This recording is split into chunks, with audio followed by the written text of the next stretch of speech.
Kujiuzuru kwa mwenyekiti wa klabu ya wekundu wa Msimbazi Simba Murtaza Mangungu kunaweza kuleta faida gani katika klabu hiyo ya wekundu wa Msimbazi? Hebu tujadiliane.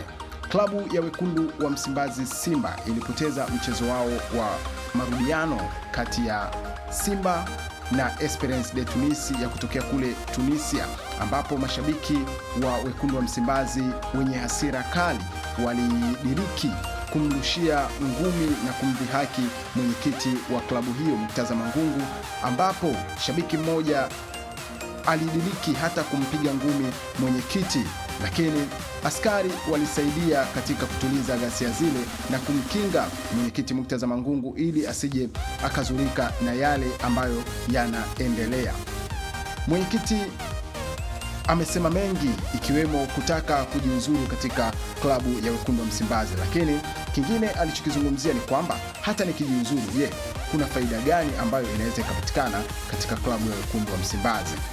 Kitu ambacho alikizungumzia ni kwamba miaka yote ambayo klabu ya Simba ilikuwa inafanya vizuri, yeye alisimama katika nafasi yake ya uwenyekiti na timu ilikuwa inafanya vizuri, lakini hivi sasa pia timu inafanya vibaya, yeye bado yupo katika nafasi ya uwenyekiti.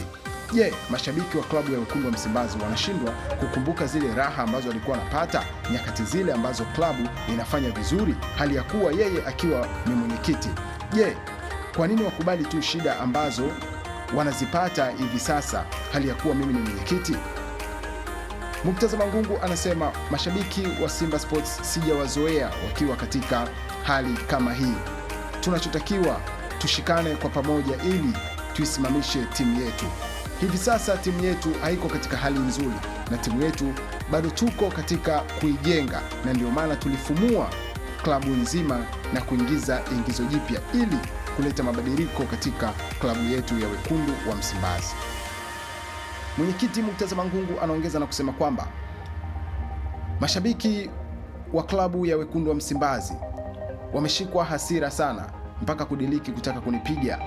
Niwashukuru askari ambao walikuja kunisaidia na kunikinga ili niwe salama, lakini kile ambacho wamekifanya mashabiki wa wekundu wa Msimbazi sio jambo la kiungwana, kwa sababu mimi sina makosa yoyote juu ya matokeo ambayo yamepata ama imepata klabu ya wekundu wa Msimbazi, kwa sababu klabu ilishaongoza mabao 2-0 vizuri kabisa katika kipindi cha kwanza, lakini walikuja kufanya mistake ndogo katika kipindi cha pili, ambayo mistake hiyo Esperance de Tunis waliitumia kama fimbo kwenda kuwaadhibu wekundu wa Msimbazi na wakachomoa bao zote mbili.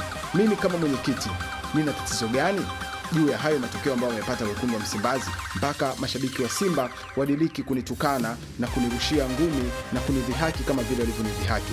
Mashabiki wa Simba mnatakiwa mjiulize mara mbili. Ikitokea nimejiuzuru mimi, kuna faida yoyote ambayo mnapata kama mashabiki? Ama ikitokea nimeendelea kubaki, kuna hasara gani ambayo mnaipata? Kwa sababu unakuta wako mashabiki wengine ambao wanaongea na kupiga kelele kututukana mitandaoni viongozi wao, ni mashabiki ambao hata kadi ya wanachama hawana. Hayo ni maneno ambayo amezungumza mwenyekiti Murtaza Mangungu, huku akisema basi nitajiuzuru ili mbaki na klabu yenu. Ndugu mtazamaji wa World Trending TV, kama ndio mara kwa kwanza unatufuatilia, haujachelewa cha kufanya, gusa neno subscribe ili uwe wa kwanza kupokea habari, taarifa na notification zetu kila siku. Lakini usahau kulike, kucomment, kushare na ndugu jamaa na marafiki ili wapate kujua nini World Trending TV tunawasogezea kila siku. Endelea kutufuatilia kwa taarifa zaidi. Asante.